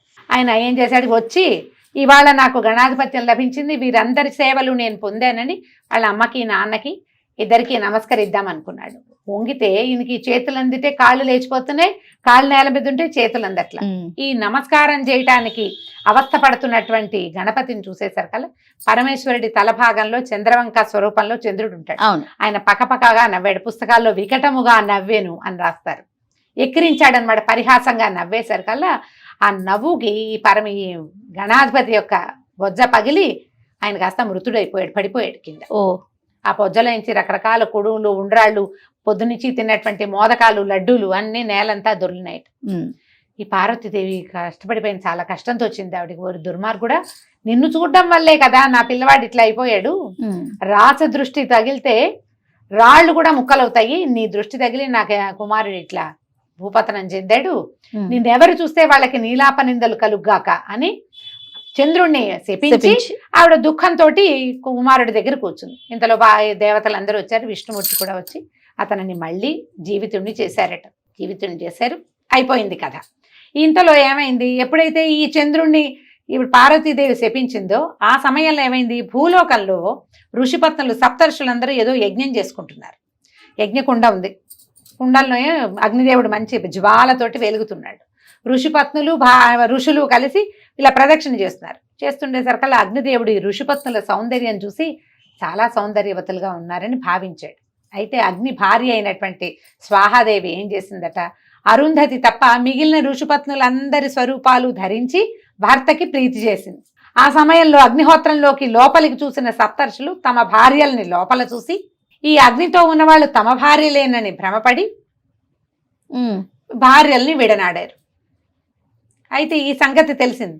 అప్పుడు ఏమనుకున్నారు, అది కాదు జరిగిన మాట. నారదుడు వచ్చి ఆయన చెప్పాడనమాట, ఈ చంద్రుణ్ణి చూశారు, ఇది సాయంకాలం అయ్యింది, ఈ పార్వతీదేమో చంద్రుణ్ణి శపించింది, ఆ సమయంలోనే ఈ చంద్రబింబాన్ని వీళ్ళందరూ చూశారు. ఋషిపత్నులు చూడడం వల్లే ఇలాంటి నీలాప నిందలు కలిగినాయి అని చెప్పి సాక్ష్యం చెప్పాడు బ్రహ్మదేవుడు. నారదుడు వచ్చి ఈ అగ్నిదేవుడితో ఉన్నటువంటి ఆడవాళ్ళందరూ, స్త్రీలంతా కేవలము స్వాహాదేవి ఆ స్వరూపాలు ఎత్తింది తప్పిస్తే ఋషిపత్నులు ఎవరు అగ్నిని చేరిన వాళ్ళు కాదని వాళ్ళు మాట చెప్పి ఇది లెక్క పెట్టారు. సరే సర్దుకున్నారు. కానీ ఎవరైనా సరే చంద్రుడిని చూడంగానే నీలాప నిందలు వస్తాయి. అప్పుడు అందరూ పార్వతీదేవి దగ్గరికి వెళ్ళారమ్మా, ఇది ఎట్లా కుదురుతుంది, చంద్రుడు సాయంకాలం అయితే వస్తాడు, నెలలో కనీసం 25 రోజులు ఆకాశంలో ఉంటాడు కదా, చంద్రుడి వల్లే ప్రపంచం నడుస్తుంది, అతని వల్లే పంటలు పండుతాయి, చూడొద్దంటే మానవులంతా ఏమైపోతారు, ఋషులు ఋషిపత్నులు కాబట్టి ఈ కథ ఇట్లా సుఖాంతమైంది, మానవుల వల్ల ఎట్లా అవుతుంది అనేసరికి ఆవిడ సర్దుకుని ఒక శాప అవసానం ఏం చెప్పిందని, అవసానం కాదు ఇది, ఒక చిన్న అమెండ్మెంట్ లాంటిది. ఏ రోజునైతే చంద్రుడు చూడడం వల్ల గణపతికి ఆయనకి బాధ కలిగిందో, ఏ రోజు శపించబడ్డాడో చంద్రుడు, ఆ ఒక్క రోజు తప్ప మిగతా రోజు మిగిలిన ఏ రోజులు అయినా పర్వాలేదు. తర్వాత ఆ రోజున గణపతిని పూజించకుండా గనక మీరు చంద్రుడిని చూస్తే ఇబ్బంది, నీలాప నిందలు కలుగుతాయని ఆవిడ ఆ ఒక రోజు చూడొద్దు అని చెప్పింది. చెప్పాక ఈ కథ నడిచిపోయింది. తర్వాత ఈయన గణాధిపతి అయ్యాడు. ఎప్పుడైనా సరే ఏం చేయబోతున్నా మొట్టమొదటి గణపతిని పూజించిన వాళ్ళకి అన్ని విఘ్నాలు పోయి వాళ్ళ పనులు అవటం, దేవతలందరూ సంతోషంగా ఉండేవాళ్ళు, రకరకాల యజ్ఞాలు హోమాలు జరిగేవి. దీని తర్వాత ఏమైంది, ఆ కాలం గడిచిన తర్వాత ఒకసారి నారద మహాముని ద్వాపర యుగంలో కృష్ణ పరమాత్మని చూడబోయి చాలాసేపు ముచ్చట్లాడుకున్నారు, కబుర్లు చెప్పుకున్న తర్వాత ఏం చెప్పాడంటే, సాయంకాలం అవుతోంది, ఈ రోజున పార్వతీదేవి చంద్రుడిని చూడకూడదని శపించింది, ఇవాళ చతుర్థి వినాయక చవితి కాబట్టి ఈ రోజున చూడకూడదండి, అందుకని నేను పెందరాళే వెళ్ళిపోతానని చీకటి పడకుండానే నారద మహాముని వెళ్ళిపోయాడట. వెళ్ళిపోతే కృష్ణ పరమాత్మ ఏం చేశాడు, ఊరంతా చాటించారట. ఏమని, ఈ రోజున గణేష్ చతుర్థి వినాయక చతుర్థి కాబట్టి లోకల్లో మొత్తం ఊర్లో ఉన్న వాళ్ళందరూ, ద్వారకా నగరంలో ఉన్న వాళ్ళందరూ చీకటి పడగానే ఇళ్లలోకి వెళ్ళిపోండి, చంద్రుడిని చూడొద్దు, నీలాప నిందలు కలుగుతాయి అని చెప్పారు. ఈ చెప్పిన తర్వాత సరే అందరూ ఎవరి దారిని వాళ్ళు సర్దుకున్నారు, చాటింపు వేయించారు. చీకటి పడిన తర్వాత కృష్ణ పరమాత్మ ఏం చేశాడు, చంద్రుడిని చూడకుండానే గోష్టంలోకి వెళ్ళాడు. ఆయన క్షీరప్రియుడు, పాలు తాగాలి, సాయంకాలం ఏమిటి ఫ్రెష్ గా అప్పుడే తీసిన గుమ్మపాలు తాగుతాడు కృష్ణ పరమాత్మ. ఆయనే వెళ్ళి పాలు పితకడానికి ఆవు దగ్గరికి వెళ్ళాడు. పాలు పితికితే ఆ చెంబులో ఏ పాత్రలోకి అయితే పాలు తీస్తాడో అందులో చంద్రుని యొక్క ప్రతిబింబం కనపడింది. అది చూశాడు. చూసనుకుని ఆహా, నాకు ఎట్టి నీలాపనిందలు కలుగుతాయో కదా, రేపొద్దున ఏదో ఇబ్బంది వస్తుంది మనకి అని అనుకుంటూనే ఆయన అప్పటికి వెళ్ళిపోయాడు. ఆ కాలంలో ఏం జరిగిందంటే, ఈ ద్వారకా నగరంలో సత్రాజిత్ అని ఒక ఆయన ఉండేవాడు. ఈ సత్రాజిత్ ఏంటంటే మహాసూర్య భక్తుడు. ఆయన సూర్యోపాసన చాలా సంవత్సరాలు చేసి సూర్యుడి నుంచి ఒక అద్భుతమైన మణిని వరంగా పొందాడు. శమంతకమణి దాని పేరు. రోజుకి 100 బారువుల బంగారం ఇస్తుందట. వాళ్ళ ఇంటి నిండా బంగారమే. అయితే ఏమైంది, ఎప్పుడైతే ఈయనకి ఈ మణి లభించి ఆయన చాలా సంపన్నుడయ్యాడో, శ్రీకృష్ణుల వారు ఈయనని అడిగారు సత్రాజిత్తును, ఇంత అద్భుతమైన మణి రాజు దగ్గర ఉండాలి, మన రాజుకి ఈ మణి ఇవ్వమని అడిగారు. అడిగితే ఈయనేమన్నాడు సత్రాజిత్తు, ఎవరైనా ఎంత సన్నిహితుడికైనా ఇంత బంగారం ఇచ్చే మణిని ఇస్తారా, నేను ఎన్నో సంవత్సరాలు సూర్యోపాసన చేసి సాధించాను కాబట్టి నేను ఇవ్వను అన్నాడు. కృష్ణుడు కూడా ఊరుకున్నాడు. దీని తర్వాత ఏం జరిగింది, ఒకనాడు ఆయన సత్రాజిత్తుకు ఒక తమ్ముడు ఉన్నాడు ప్రసేనుడని. అతను ఏం చేశాడట, దీనికి వెళ్తూ వేటాడడానికి వెళ్తూ ఆ మణి మీద సరదాతోటి మణి అడిగి మెళ్ళో వేసుకున్నాడు. తమ్ముడికైనా ఆయన ఇవ్వకుండా ఉండాల్సింది, తన సొంత తమ్ముడు కాబట్టి మణిని ధరించటమే కదా, అది గొప్ప. ఆ మణిని ధరించడం ఇచ్చాడు. ప్రసేనుడు ఆ మణిని ధరించి మెళ్ళో ఆయన అడవిలోకి వేటాడడానికి వెళ్ళిపోయాడు. కానీ అతను తిరిగి రాల. శమంతకమణి ప్రసేనుడితోటి పోయింది. ఊరంతా గగ్గోలెత్తిపోయింది. అయితే ఈయన సత్రాజిత్ ఏమనుకున్నాడంటే, శ్రీకృష్ణుడు ఈ మణిని అడిగాడు, నేను ఇవ్వలేదు కాబట్టి మా తమ్ముడిని చంపి కృష్ణుడే ఈ మణిని అపహరించి ఉండవచ్చు అని ఒక వాక్యం ఆయన అన్నాడో, చుట్టుపక్కల వాళ్ళు అంటే అయ్యుండొచ్చు అని కూడా అనుండొచ్చు. పుకార్లు ఇలాగే పుడతాయి. ఈ పుకారు బయటకు వచ్చేసింది. కృష్ణ పరమాత్మకు అంత అవసరం ఏముంది, ఆయన లక్ష్మీభర్తి కదా. కానీ ఈ మాట వచ్చింది ఎప్పుడైతే, ఇది దొంగతనము ఒకటి, రెండోది హత్య. అడిగింది ఇవ్వలేదు కాబట్టి నయానో భయానో అయినా సరే తీసుకుంటానన్న మొండితనం, అదే కదా జరిగింది. దాంతో ఈ మాట రాగానే ఊరంతా చుట్టుముట్టి అంతఃపురంలో కూడా వచ్చింది, శ్రీకృష్ణుడు అంతఃపురంలోకి. ఈయనే ఈ మణిని ఏదో మాయ చేశాడు అని. కృష్ణుడు ఏమనుకున్నాడంటే, ఆహా, ఆ రోజున వినాయక చతుర్థి నాడు ఈ ఆవు పాలల్లో చంద్రవంక చూసిన ఫలితం కదా ఇది, నీలాపనింద వచ్చింది, ఈ నీలాపనిందని పోగొట్టుకోవాలి ఎలాగైనా అని చెప్పి కొంత పరివారాన్ని తీసుకుని ప్రసేనుడిని వెతకడానికి వెళ్ళాడు. ప్రసేనుడిని వెతుకుతుంటే అడవిలో ముందుకు వెళ్ళగా ఒక చోట ఆయనకి ప్రసేనుడి కళేబరం కనపడింది. కానీ ఆయన మెడలో మణి లేదు. ఈ ప్రసేనుడి కళేబరానికి చుట్టుపక్కల అక్కడక్కడ సింహం తాలూకు అడుగు జాడలు కనపడుతున్నాయి. ఒకవేళ ఆ మణి ఎర్రగా ఉంటుంది. ఏ సింహమైనా ఈ ప్రసేనుడిని చంపి అతను వేటాడిపోతే చంపేసి ఉంటుంది. ఆ మెడలో ఉన్న మణిని మాంసఖండంగా భావించి తీసుకుపోయిందేమో అనిపించింది. అయితే తర్వాత ఏమైంది, ఇంకా ముందుకు వెళ్ళి వెతగ్గా సింహం యొక్క కళేబరం కనపడింది, కానీ మణి లేదు. సింహం కళేబరానికి చుట్టుపక్కల ఎలుగుబంటి అడుగు జాడలు కనపడుతుంది. సరే, ఆ ఎలుగుబంటి అడుగు జాడల్ని పట్టుకుని ముందుకు వెళ్ళారు. వెళ్తే అది ఒక గుహలోకి వెళ్ళినాయట అడుగు జాడలు. ఈ పరివారాన్ని అంతటినీ బయట నుంచోబెట్టి కృష్ణుడు అన్నాడు, నేనే లోపలికి వెళ్ళి చూస్తానని కృష్ణ పరమాత్మే లోపలికి వెళ్ళారు. ఈ గుహలోకి వెళ్ళేసరికి లోపలికి వెళ్తే ఒక ఉయ్యాలలో ఒక పిల్ల, ఒక పాప, మరి చంటి పిల్ల కాదు, కొంచెం పెద్దదే ఉయ్యాల్లో ఉంది.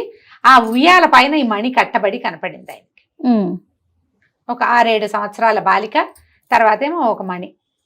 ఈయన దగ్గరికి వెళ్ళి ఆ మణిని ముట్టుకునేసరికి లోపల నుంచి ఎవరో ఇంకొక దాది, ఈ పిల్లని పెంచే మనిషి ఆ పని వచ్చి వింత మనిషి వచ్చాడని కేకలు పెట్టిందట. ఈయన వేరే రకంగా ఉంటాడు, భల్లూకాలు ఒకలా ఉంటాయి, మానవుడు కదా, ఆయన మానవ స్వరూపంలో ఉన్నాడు కృష్ణ పరమాత్మ. కేకలు పెట్టేసరికి లోపల నుంచి ఒక పెద్ద భల్లూకం బయటకు వచ్చింది. ఈయన ఎవరు? ఈ ముందు యుగంలోని త్రేతాయుగం నాటి జాంబవంతుడు. ఆయన వచ్చి అరుస్తూ కేకలు పెడుతూ ఈ కృష్ణుడి మీద పడ్డాడు. కృష్ణుడు జాంబవంతుడు ఇద్దరు కలిసి ఎన్నో రోజుల పాటు యుద్ధం జరిగింది. 21 రోజుల పాటు యుద్ధం చేశారట. 21 రోజులు కృష్ణుడు బయటికి రాల. గుహ బయట ఆయన పరివారం అంతా నిలబడే ఉన్నారు. వస్తాడు స్వామి ఎప్పుడో ఒకప్పటికని. పరివారం అంతా విడిసి ఉన్నారు. రోజుల తరబడి యుద్ధం జరిగిన తర్వాత 21వ రోజుకి జాంబవంతుడి ఓపికంతా అయిపోయింది. నీరసపడిపోయాడు. ఆ నీరసపడిపోయి ఇక నా ప్రాణం పోతోంది అనుకున్నప్పుడు ఆయనకి జ్ఞానోదయం అయింది. ఈ కనపడుతున్న తనతో యుద్ధం చేస్తున్న వ్యక్తి సాక్షాత్తు శ్రీమన్నారాయణుడు, శ్రీరాముడు. ఈ కనపడుతున్న స్వరూపం ఈయన స్వరూపం కాదు, ఈయన లోపల ఇంకో స్వరూపం ఉందని తెలుసుకున్నాడు. ఎప్పుడైతే ఆయనకి తెలిసిందో ఈ కృష్ణ స్వరూపంలో కనపడుతున్న వ్యక్తి ఆయనకి శ్రీరాముడిలాగా కోదండం పట్టుకుని దర్శనమిచ్చాడు. వెంటనే ఈయన పాదాలు పట్టుకున్నాడు. అయ్యా నన్ను క్షమించు తండ్రి. రామరావణ యుద్ధం జరుగుతున్న రోజుల్లో యుద్ధం అయిన తర్వాత అందరికీ తలా ఒక వరము ఇచ్చాడు రాముల వారు. అప్పుడు జాంబవంతుడు ఏం కోరుకున్నాడట? నీతో ద్వంద్వ యుద్ధం కావాలి తండ్రి అని అడిగాడట.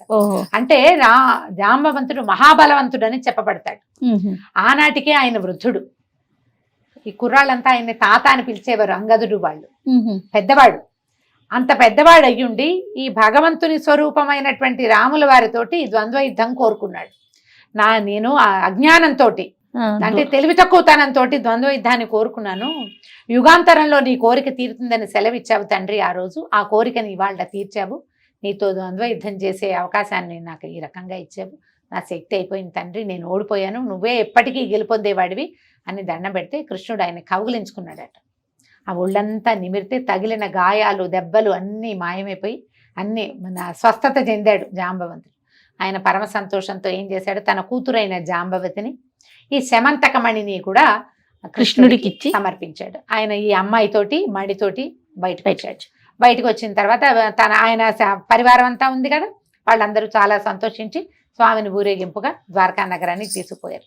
ఈయన ఏం చేశాడంటే సత్రాజిత్తుని పిలిచి, మీ మణికి జరిగింది ఇది, నీ తమ్ముడు మణి వేసుకుని వెళ్ళాడు, అతన్ని ఒక సింహం సంహరించింది, ఆ సింహాన్నేమో జాంబవంతుడు సంహరించాడు, జాంబవంతుడిని ఒప్పించి అతని దగ్గర నుంచి మణిని తెచ్చాను, నీ మణిని నువ్వు తీసుకోమని సత్రాజిత్తుకి అప్పచెప్పాడు. సత్రాజిత్తు చాలా సిగ్గుపడ్డాడు. పొరపాటు చేశాను, ఇంత మాట అనకూడదు, ఒకవేళ పుకారు పుట్టినా నేను దాన్ని అణిచి ఉంచవలసిందని తన తప్పిదానికి ప్రాయశ్చిత్తంగా తన కుమార్తె అయినటువంటి సత్యభామను, ఈ మణిని కూడా మళ్ళీ కృష్ణ పరమాత్మకే అప్పచెప్పారు. వివాహాలు అవి అయిన తర్వాత నారదుడు అందరూ వచ్చారు. ఈయనతో చాలా కబుర్లు చెప్పుకున్నాక ఆయన అడిగారనమాట, నువ్వు సమర్థుడివి కాబట్టి నీ మీద ఒక నీలాపనింద వస్తే నువ్వు బాపుకోగలిగావు, నీకు శక్తి ఉంది, అడవికి వెళ్ళావు, ఇన్ని చూసావు, యుద్ధం చేసావు, పిల్లను మణిని తెచ్చుకున్నావు, మామూలు వాళ్ళ వల్ల ఎలా అవుతుంది? మేమేం చెయ్యాలి? ఇప్పుడు పార్వతీదేవి శాపం ఇచ్చింది, ఎప్పుడు చూసినా చంద్రుని చూస్తే నీలాపనిందలు. అవును, అది సడలించి ఆమె ఒక్కరోజుకి పరిమితం చేసింది. ఆ ఒక్కరోజైనా చంద్రుని చూడకుండా ఉండగలమా? దీనికి ఇంకొక అవసానం చెప్పమంటే కృష్ణ పరమాత్మ ఏం చెప్పాడంటే, భాద్రపద శుద్ధ సవితి నాడు ఏ రోజైతే గణపతికి గణాధిపత్యం వచ్చిందో, ఏ రోజైతే చంద్రుడు శపించబడ్డాడో ఆ రోజున యథావిధిగా గణపతిని పూజించి ఈ శమంతకోపాఖ్యానాన్ని ఎవరైతే వింటారో చెప్తారో వాళ్ళకి నీలాపనిందలు కలగవు. కాబట్టి ఎప్పుడు గణపతి పూజ చేసినా గణపతి ఉత్పత్తి, ఆయన గణాధిపత్యం ఎలా వచ్చిందో దాంతోపాటు ఈ శమంతకోపాఖ్యానాన్ని కూడా తప్పకుండా వినాలని శ్రీకృష్ణ పరమాత్మ ఆనతితోటి అప్పటి నుంచి భారతదేశంలో ఈ శమంతకోపాఖ్యానం కథను కూడా చెప్పుకుంటున్నాం. ఏతత్ సర్వం గణాధిప నమస్తుతే. అయ్యా నీకే సమర్పించుకుంటాను తండ్రి. అక్షతలు కొన్ని స్వామివారి మీద వేసి కొన్ని అక్షింతల్ని మీ మీద వేసుకోండి. ఒకవేళ పిల్లలు వాళ్ళు చిన్నపిల్లలు కథలు వినలేని వాళ్ళు ఉంటే వాళ్ళందరి శిరస్సుల మీద వేయండి. పూజ అయిపోయింది కదా, మనం ముందు పూజ చేసేసుకున్నాం, తర్వాత కథ కూడా చెప్పుకున్నాం. మళ్ళీ ఒక్కసారి హారతి ఇచ్చేసి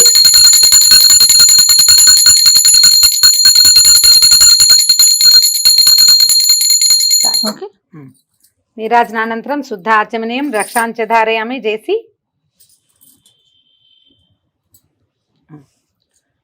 అయితే ఓకే. బోలో గణేష్ మహారాజ్ కి పునః పూజ అని చెప్తాము. మళ్ళీ ఒక్కసారి స్వామివారిని పూజ చేసి ఇప్పుడు మనం స్వామిని కదిపేస్తాం అనమాట. మామూలుగా అయితే ఇవాళ బుధవారమే కాబట్టి ఆ యజ్ఞేన శ్లోకం చెప్పుకొని స్వామివారిని కదిపేసేయచ్చు. మీరు 3 రోజులు ఉంచుకోదలుచుకుంటే 3 రోజులు పూజ చేసుకోవటం చేయటం. అపరాధ సహస్రాన్ని క్రియంతే హర్నిశమయ దాసోయమితి మమ్మత్వ క్షమస్వరం పరమేశ్వర ఆవాహనం న జానామి విసర్జనం పూజా విధిం న జానామి క్షమస్వ పరమేశ్వర సర్వామిన్ సర్వాపరాధాన్ క్షమస్వ. పట్టుకోమా. ఓం యజ్ఞేన యజ్ఞమయజంత దేవా స్థాని ధర్మాణి ప్రథమాన్యాసన్ తేహనాకం మహిమానః సజంతే యత్ర పూర్వే సాధ్యా సంతి దేవాః శ్రీ వరసిద్ధి వినాయక స్వామినే నమః. యథాస్థానం ప్రవేశయామి క్షేమాయ పునరాగమనాయ చ. మళ్ళీ వచ్చే సంవత్సరం ఇదే విధంగా యథాతథంగా నిన్ను సేవించుకుంటామని గణపతిని పక్కకి కదిపేసేయండి. సాయంకాలము మర్నాడు మీ వీలు వెంబడి వీరిని నిమజ్జనం చేసేయండి. పత్రిని ఎక్కడైనా తొక్కని చోట వేస్తే సరిపోతుంది. హరి ఓం తత్సత్ బ్రహ్మార్పణమస్తు. ఏతత్ సర్వం ఫలం పరమేశ్వరార్పణమస్తు. యథా పుస్తకం అంటే పుస్తకంలో ఎలా ఉంటుందో ఆ విధంగానే ఫాలో అవుతూ పూజ చేసుకున్నామండి. మేము ఈ అవకాశాన్ని బట్టి పూజ మొత్తాన్ని ఫాలో అవ్వండి, లేదా ఒట్టి కథ వినైనా సరే అక్షతలు వేసుకోండి. మరొకసారి వినాయక చవితి శుభాకాంక్షలు.